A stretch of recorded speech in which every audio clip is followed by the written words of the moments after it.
Welcome back to Trending in Education. Brandon Jones, Mike Palmer, and myself, Dan Strafford. And on today's episode, we take a look at some predictions for the 2019 year in education, higher education, and learning from outside sources. Next week, you'll hear from us on our predictions. But this week, we take a look at a couple of Forbes articles and more around their predictions. Brandon, I know I teased it out last week. There are some lists again. I will not let you down. Don't tease me, bro. There are lists, and I think we might even talk through them today. Yeah, that's a good likelihood of that. That's a high. I predict Ooh. lists for this episode. So is it a safe assumption you're doing well now, Brandon, that we have lists on tap for the podcast? Well, wait until we get the lists, Right. and then I'll tell you how I'm doing. I am anticipating doing well is how I'm doing. And Mike, you're doing well. What's new in your world? I'm doing pretty well myself. Like the media stuff has been really heating up on a number of fronts in the last few weeks. Our show I thought was pretty interesting about that, and now to shift gears a little bit and look at the education trends writ large. I think it'll be neat. So yeah, I'm excited to dig in. So as I said, we have two different Forbes articles, and there are other articles out there as well that we'll share. Talia Milgram-Elcott is a contributor to Forbes, has these 5 trends will dominate STEM and education in 2019. We are also looking back at our episode talking about teacher trends in 2019, which was an interesting discussion. Brandon, one of her first list items here. Let me ask you this, Brandon. Do you want to read through the list first and go back? Or do you want to take them section by section? I leave it to you, sir. Let's just read through the list. All right, Can we do that? Please. All right. So we're going first with the Talia Milgram-Elcott article? Yes, please. Okay. As Dan said, these 5 trends that will dominate STEM plus education. I don't think it's STEM plus. I think it's STEM and education in 2019. So these are 5, as the title indicates. Number 1, perceptions of teaching will improve. Okay. Excited to talk about that one. Sure. Number 2, which was one that we have talked about, teacher shortages will continue to strain the system, but solutions are possible. Ooh. That's ominous, but hopeful. Yes. Number 3, more schools will become places where students and, italicized, and teachers thrive. Yes. So it's not an either or, it's both and. We like that. Mm-hmm. Number 4, STEM is engineering the future workforce, whether you like it or not. Ooh, that's a little robot overlord-y. That's right. Yeah. You should watch the Super Bowl commercials. And number 5, STEM will lead schools to a whole child approach, which I know is another thing we've talked about, and I think something we're all excited about. Sure. So those are the 5 trends. I think we can take any of those. Mike, Dan, any preferences? For me, the interesting thing was the focus on STEM, which she took as, I guess, a fundamental truth. And I think that's an interesting area for us to explore. We've talked in the past too, science, technology, engineering, and math is STEM. The acronym can also be extended. You throw the A in there to capture the arts, and you get STEAM. You throw the R in there, and you have STREAM. That R stands for reading. I think it's interesting that this is very STEM oriented, but I thought it was interesting that that even made the top head. So it was almost like this entire article was implicitly saying STEM is going to be critical to education. I think that's an interesting hypothesis. I'm not sure how much I'd buy in. Yeah, I think we'll get in the because there's a second article we'll talk about just for predictions for higher ed in 2019 that are not STEM specific. Yep. I think you're right that is. I mean, that's obviously a given. I think that's. I'm not sure she's saying that there aren't interesting trends outside of STEM. I think she's focusing on those that are STEM related, and I do think. I think we have been talking about it since the inception of this podcast, and sort of the greater we collectively have been talking about STEM for longer than that. Mm-hmm. But I think I would buy that the trends of STEM becoming more prevalent and being something that's even more talked about will continue. And we talked about when we were looking at our holiday gifts episode, there's now a STEM category on Amazon. Right. So I think things like that, my guess is that will continue, and it will be even more sort of just part of the vernacular is Sure. talking about STEM. Mm-hmm. I like if I can get into one of the Please. ones, I liked that there was research by the Colorado School of Mines, which I always thought was the Colorado School of Mimes. Like how do they talk about anything there? Has found that STEM teachers have a greater job satisfaction than other STEM professionals, Mm-hmm. which is interesting. And I don't know if it's that STEM teachers have greater job satisfaction than other teachers. That's not the citation here. But as careers in anything are demanding, right? So I think it's interesting to think about how people value job satisfaction versus compensation, because you can presumably find higher compensating jobs in STEM outside of the teaching ranks. Right. But I thought that was an interesting thing, and I'm not sure if that falls under the perceptions of teaching will improve. I'm not sure if that's perceptions of teaching by teachers will continue to improve, if that translates necessarily to external perceptions, but I thought that was an interesting note. Yeah, and I mean, it may be more advantageous to be a STEM teacher these days too, is another thing that's kind of implicit in that particular article.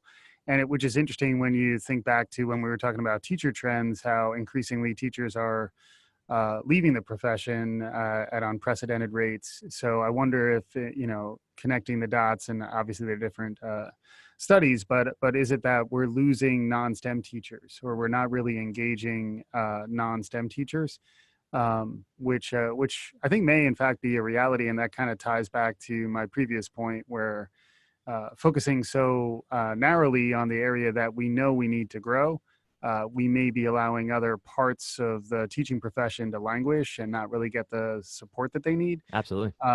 But yeah, I mean, I will say, even though I'm kind of knocking Talia for focusing so much on STEM, I thought these were, if not particularly bold predictions, I thought they were directionally, they seemed in line with a lot of what we've talked about. Dan, I know you and I in particular, we did talk to Broer and Glenn Whitman at Chan Zuckerberg at the end of 2018. Any thoughts about that? I mean, where they're talking about the whole child movement, which is it's just good language to begin with. But any general thoughts about that? Well, I think there's the interesting point about the whole child at the bottom, but also the students and teachers will thrive. I think ties in there as well, that we're not just thinking about the whole student, we're thinking about the whole teacher and professional development and getting them, making sure they're continuing to learn themselves, and they're continuing to challenge themselves and grow as teachers, and maybe move into new roles. That you don't have to be a teacher of literature for 35 years. You can change what you do even within the teaching realms, I think is really intriguing. But that's where my mind went as well, Mike, when reading those two specifically. The whole child movement, one, from a PR perspective, makes a ton of sense. As you said, it's a great turn of phrase, but also schools are becoming more and more a place that everything is happening. It's not just subject matter. It's the social emotional. It's the understanding of places in the world and coming to diversity and all those different things. So I think that will continue to be a big one. I'm intrigued by what you're saying, Mike, also about this. Feels like it's more geared at high school trends, whereas maybe not as forward thinking to what elementary and K6 or K5 students might be looking at. To your point about, I feel like the pendulum swing back towards the arts, back towards the whole student, may take a little of that oomph away from STEM being the focal point, and come back to the whole student again, the whole child and the whole education. But it's, I think, a really good list. Any further thoughts, Brendan or Mike, around these five before we do tie in the other article on higher education trends to watch for in 2019? For me, the idea, like what's implicit about the future of work in this article is interesting too, because like it seems like she's taking a somewhat obvious path towards the future of work, where, like, if you're not designing the machines of the future, and if you're not doing the engineering in the future, you're going to be out of work.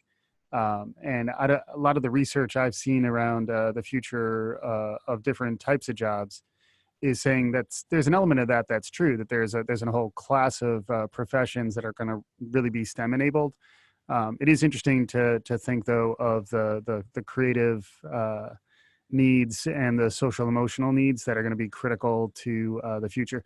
I would have liked to have seen her throw at least one nod to social emotional learning, although she did talk about, I guess the whole child approach is kind of in that vein. Yeah. But it's still STEM will lead to a whole child approach. So there's very much an emphasis on the power of technology, which I totally get. I just don't know if that's necessarily going to suddenly emerge in the coming year. I think it's probably like a longer trend. Any way to go ahead, I Brian. do just in one note of defense for Talia here. Yeah. I think that her assignment may have been what are trends in STEM. Sure. Right. So maybe it's that there is a companion piece that Mm-hmm. is absent here. But I do think that I'm not sure that she is saying trends outside of STEM are less interesting, important, relevant, or that she's saying the top 5 trends in K-12 education are all STEM related. Right. So I think to me, I didn't read that same implication. Sure. You're totally right to point out, and I do think that when you look at school funding, like a lot of things that get cut are arts programs, Mhm. music, if you include in that, athletics, Mhm. other things that are not I'm making air quotes here, but core curriculum where most of STEM is found.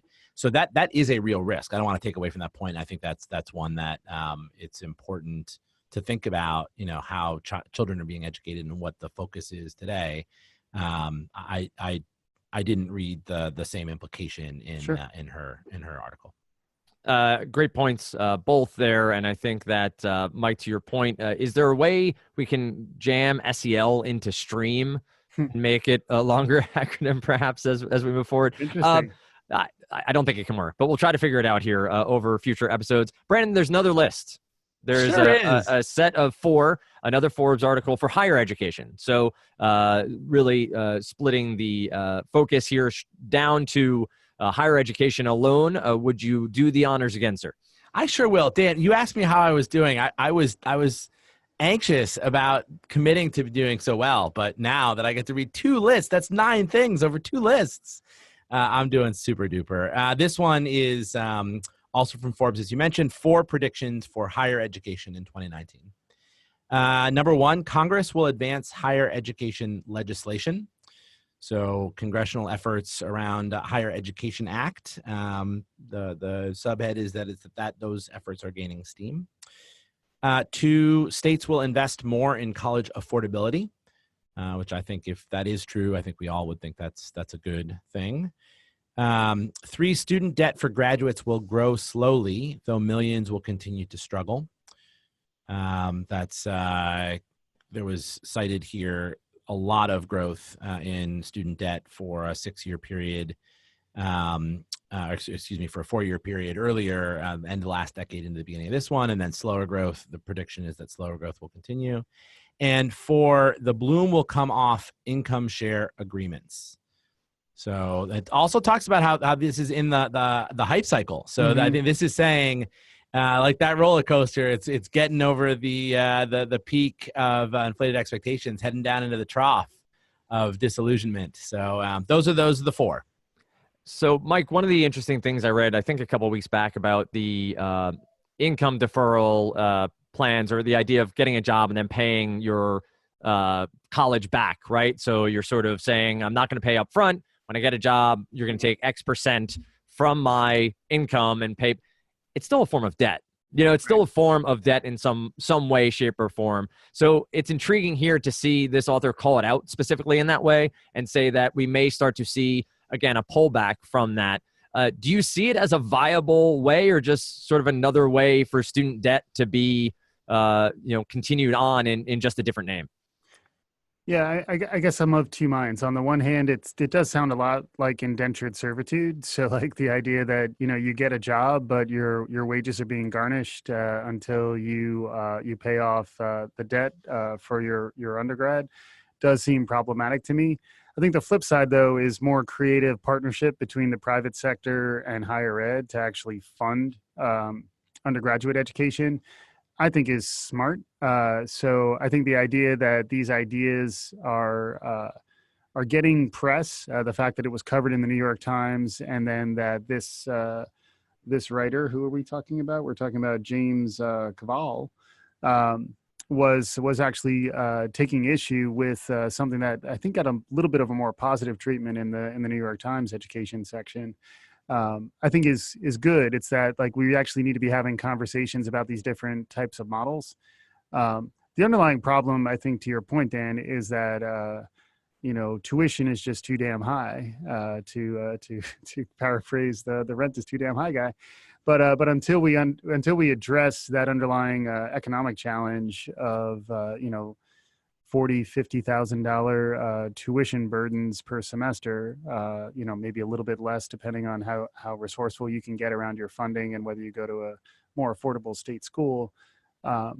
That, combined with the fact that the job market for a recent grad is getting kind of crowded, it's going to require a lot more creativity, both to address the fundamental problems around the economics of a higher ed degree, and then hopefully more creativity from the private sector. I think that's where I'm most hopeful about this. While I think this might not be as student friendly as maybe it could be, I think the idea that folks are experimenting with these models, I think, is really interesting. It reminds me, different context, but even some of the work that we talked to Dan Gonzalez about when we brought him on to talk about District C, that was more looking at high school students getting exposed to real life, problems that organizations are encountering.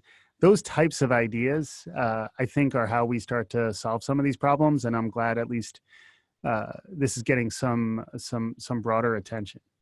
I don't know if it's I don't know that it's your prediction for 2019. We'll find out on the next episode what your predictions are, but an intriguing thought there on corporations, businesses. You see them all the time helping sponsor grad school, right? When somebody's already working there, they will help pay for grad school, for the test, GMAT, GRE, whatever it may be.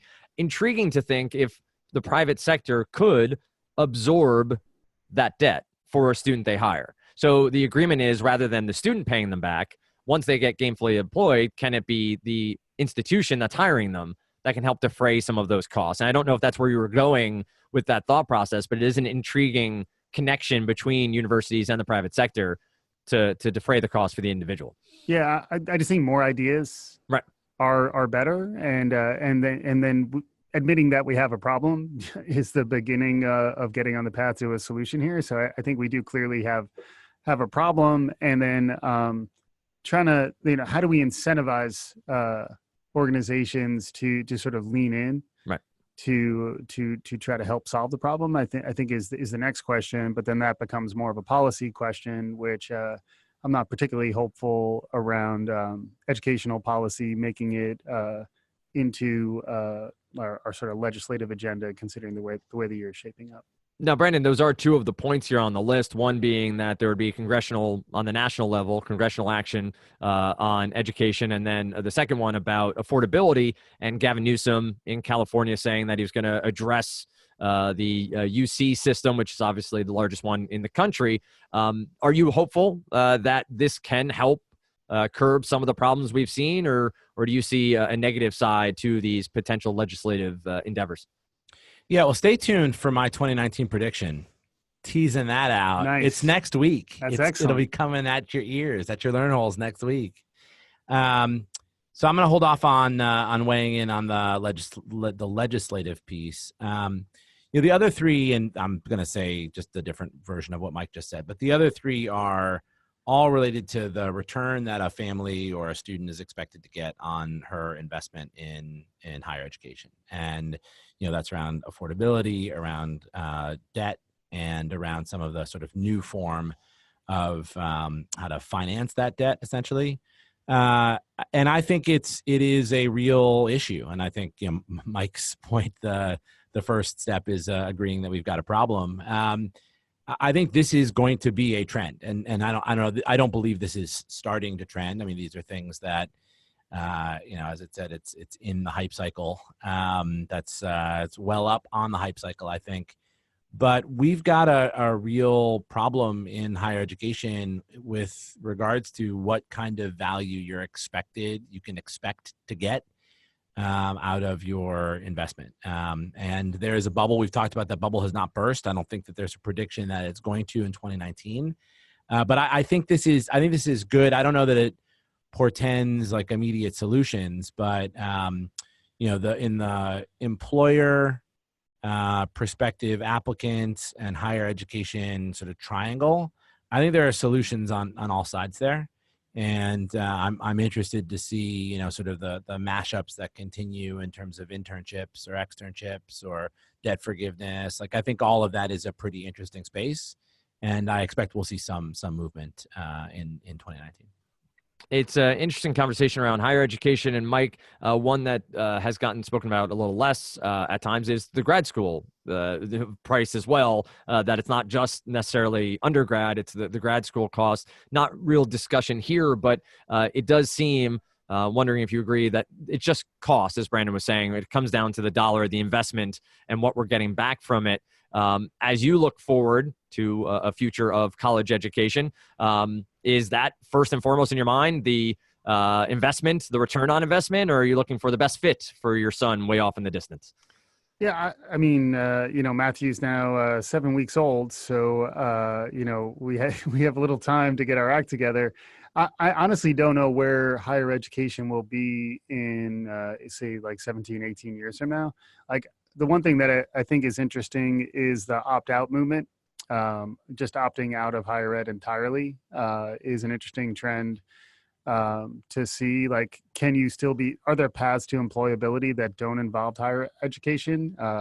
Generally speaking, it's a lot harder. And then similarly, Nancy Sanchez, I think we'll have back on the show again soon, but like other pathways through higher ed that actually get you the support that you need is the other angle that I think is interesting. So like, are there people who are having trouble matriculating through higher ed who actually could get there faster and maybe more affordably if we provided better tools and services for them on the one hand? And then on the other hand, like, are there new pathways that are going to be as advantageous, perhaps more advantageous in terms of really defraying these huge spends by understanding alternatives, particularly around informal education. The boot camp movement. If we're looking ahead 17 years from now, there'll be plenty of turns against that crank between now and, say, like, the 2030s. I would hope that if there are pathways that are more appealing, you wouldn't necessarily need to go the traditional route, particularly as I would expect the disruption of higher ed to really be felt in earnest probably in the next 10 to 15 years. Brendan, as we close out this episode, wondering, there was another Forbes article on continuing education, or more revolutionizing the workplace education, that spoke about omni-channel education, hybrid skills, some of the things we've discussed here on multiple episodes about how lifelong learning will continue moving forward. Do you think any of the trends we just spoke about between the first article and the second article inform workplace education, inform lifelong learning in the long run, or do you think they are specific to those two genres? Well, let's see. I think everything's related to everything. So in life, so that covers that. I do think that as we focus on outcomes from learning, and so I think that STEM is a good place, for example, to start, where the outcomes, I think it's more easily quantifiable than in a creative, more creative or liberal art kind of field. That will probably trend into expectations for lifelong learning revolving around outcomes. I think that certainly, I just mentioned talking about sort of the triangle between employer, college graduate, and institute of higher education. That's going to inform lifelong learning. And I just think, we've talked about this a bunch of times, but people who live increasingly long lives with the promise of Social Security increasingly far out in their futures are going to be having, 3, 4, 5, 6, 7, maybe real careers in their lives. And so I think employers are going to be on the hook.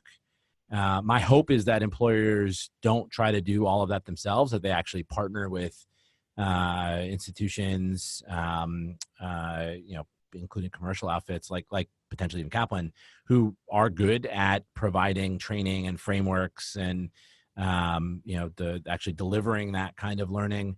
But I think employers are on the hook somehow, either insourcing, outsourcing, to get that lifelong learning happening. So I do think that they're related, and the more that we focus on, especially earlier educational outcomes, the more that's gonna people who are today, maybe even a little older than Matthew, since Matthew's about as new as they come. He is. Dan, your kids, when they're gonna have expectations, presumably when they become employees, of continued learning. And I think this will be good for the workforce to be able to workplace to be able to deliver on those expectations of the future workforce. I think it's going to make everything all better.